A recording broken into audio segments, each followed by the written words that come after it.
Miren, pónganle mucha atención a esto que voy a compartir con ustedes sobre la reforma al Poder Judicial.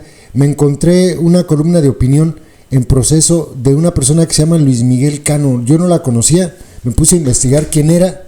De hecho, nunca había leído nada de él.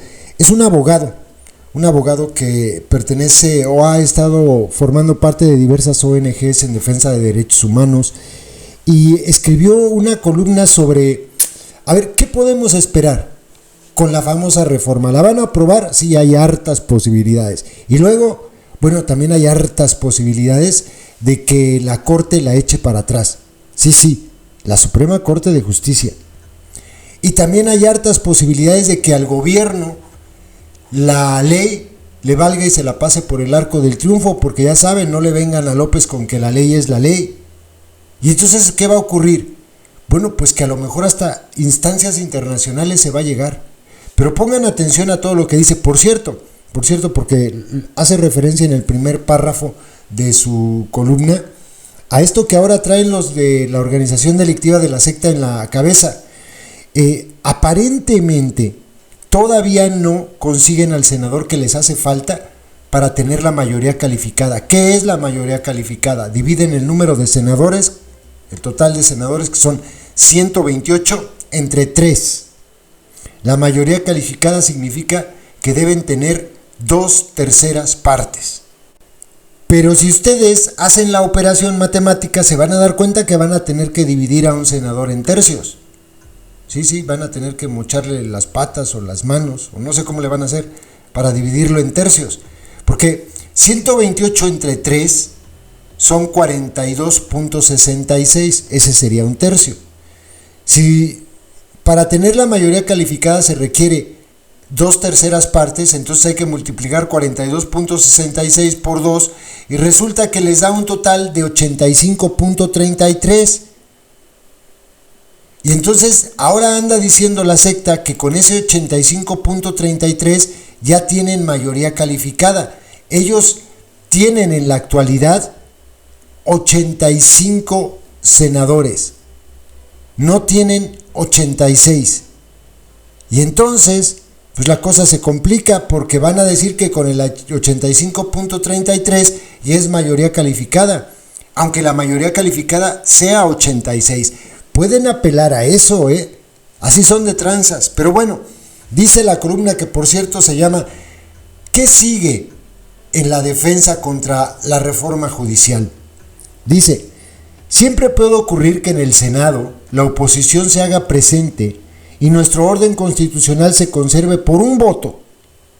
También puede pasar que el régimen muestre su descaro e imponga que 85.33 no son 86, aunque 85 no alcance a ser las 2/3 partes de 128. Habrá que esperar unos días más para el desenlace, unos días más, pues yo creo que a partir de mañana, ¿no? Por mientras, lo sucedido hasta ahora evidencia una vez más que el oficialismo busca que su voluntad sea derecho y que el único derecho que siguen es el que les conviene. El dictado de una suspensión de amparo no detuvo ni un instante a la Cámara de Origen, o sea, la Cámara de Diputados. De hecho, solo le sirvió para volver a denostar al Poder Judicial. Por eso creo que lo que está en juego con la reforma judicial es el entendimiento de nuestro derecho. El día que la gente perciba que solo es derecho lo que el gobierno quiera, ahí sí, todo estará perdido. Por eso es trascendental que nos defendamos de esta reforma y de las que siguen, y sobre todo desenmascarar las mentiras dichas. Ahí les va la más importante. Empiezo por una de ellas. A este día, ¿es procedente un amparo para reclamar una reforma constitucional? No para impugnar su contenido, pero sí para cuestionar el apego del procedimiento a los estándares constitucionales. Los precedentes de la Corte son de hace años. El amparo del caso Camacho Solís fue el primero de ellos. Cierto que, con motivo de la mal llamada reforma indígena, la Corte cambió de criterio y en la controversia constitucional 82/2001 estableció que no era posible control jurisdiccional alguno sobre el procedimiento de las reformas constitucionales, lo que alega López. Pero después volvió a cambiar de parecer en el amparo en revisión 186/2008 hace 16 años. Cabe aclarar que la integración de la Corte varió durante ese tiempo.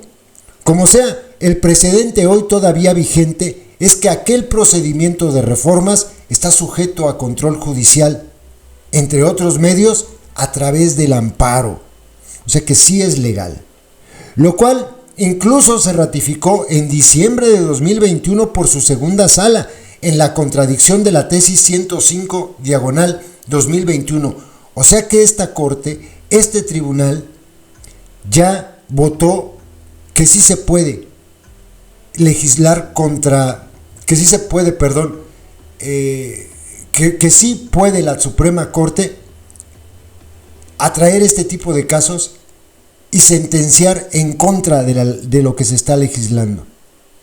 Sí puede. Bueno, precisado que el amparo es procedente, debo reconocer que me pareció inusual que las suspensiones dictadas para frenar el procedimiento de reforma en cuestión ignoraran el criterio de que los actos que integran un procedimiento legislativo solo pueden impugnarse a partir de la publicación de una norma o bien de su vigencia. O sea, él extraña que los jueces que han metido las suspensiones lo hayan hecho antes de que la reforma ya fuera ley o durante su vigencia. Pero dice más adelante que no pasa nada, porque de todas formas ya también hay jurisdicción de que esto sí se puede hacer. Aquí entró un adoctrinado a decirme justamente eso. No son válidos esos amparos porque los amparos solamente son válidos una vez que ya se aprobó la reforma y una vez que ya es ley. No es cierto. No es cierto. Escuchen. Sin embargo, dice, su innovación tampoco carece de todo sustento, porque el amparo en revisión 25/2021, fallado por la primera sala de la Corte, permite el control constitucional de los actos intralegislativos. O sea, antes de que se formulara la reforma o se aprobara la ley. ¿Saben cuándo fue? Cuando por el procedimiento le echaron para atrás las reformas a López. Dice, el criterio ahí desarrollado conforma una jurisprudencia por precedentes obligatorios, así que caso a caso los amparos resultan oportunos. Y en sí mismas las suspensiones pueden concederse de reunirse los requisitos de siempre. El más potente de ellos, evitar una auténtica destrucción de nuestro orden constitucional. En palabras empleadas por la Corte en el citado amparo en revisión 186/2008. Por eso son bienvenidos más amparos para detener la reforma judicial. Para frenar la votación en el Senado, sí, con mucha prisa. Para evitar que las legislaturas locales aprueben la reforma votada en el Congreso de la Unión, sí. Una vez publicadas las reformas y entrada en vigor, también. Y si nada de eso le importa al régimen y desacatan una suspensión o desacatan cuanta suspensión se dicte, bueno, pues mostrarán su esencia. Entre tanto, otra mentira caerá si esos amparos los presentan grupos de personas afectadas con la reforma, como las personas con carrera judicial e integrantes de los poderes judiciales locales. Aquí lo que está diciendo, hay gente que está en la carrera judicial, metan sus amparos. Porque la reforma no combate privilegios, eso es falso. Conculca derechos. Y no nada más de titulares y personal judicial, sino de toda la población. Le están quitando los derechos a las personas que ya están en la carrera judicial. El derecho a una tutela judicial independiente y efectiva para defender derechos humanos está en juego. Nuestra lucha no terminará hasta que el oficialismo cese en sus intentos por imponer su voluntad como derecho. Si para ello se debe acudir a instancias internacionales, se hará. Podrán desacatar todos los amparos, pero no nos quitarán nuestros derechos. Claro, mientras conservemos el ánimo de exigirlos. Este mensaje es muy bueno. O sea, aunque lo aprueben, aunque lo mayoriteen, pues hay que seguir insistiendo. Esto que están aprobando, esto que van a aprobar, que es casi un hecho, es una barbaridad, es una locura. Es algo muy grave lo que están haciendo y siento un precedente peligrosísimo. Entonces, pues hay que estar contra esta pinche reforma pestosa. Y pues nada, aquí ni para agarrar impulso hay que echarse para atrás.